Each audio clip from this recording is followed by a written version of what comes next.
Machiegni kendo nyakorango jwang' jagoro mong'ere Migao mar teko David Wachira opako okang' ma sirikal osegoyo e tego teko mar sitima pachoka kaachiel gi keyo teko sitima e gwenge duto. Wachira wacho ni e bwo higa achiel mokalo ji mier maromo 800,000 osetud kod teko mar sitima. Ewi chenro mar chugo dag mach mar sitima mar nuiklia e kaunti ma Siaya. Wachira yango ni chenro no dhi tieko wach lal mar sitima kinde ka kinde e gwenge ma Kaluo, duoko piny nengo sitima kendo nyayo dongruok e kaunti ma Siaya kod alwora mage. Because we are going to have a nuclear power site in Lake Victoria in Siaya County.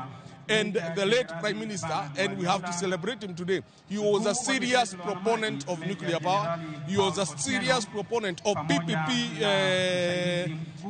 kind of interactions where we can be able to build more transmission lines using PPP model so that we can be able to catalyze industrial development.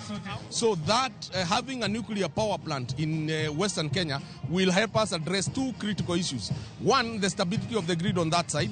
Two, it has a good site that can be able to help us put up a nuclear power plant. So that area of Lake Victoria Ring is going to help us so much. And remember that when we look at the East African Transmission Master Plan, we want to do a ring of 400 kV around Lake Victoria. That helps us even in terms of power trade within our neighbors. You know very well, right now we are connected to our neighbors in Ethiopia. We are buying about 200 megawatts of power. We are buying 100 from Uganda, and we're also buying 50 megawatts, selling about 50 megawatts power exchange with Tanzania.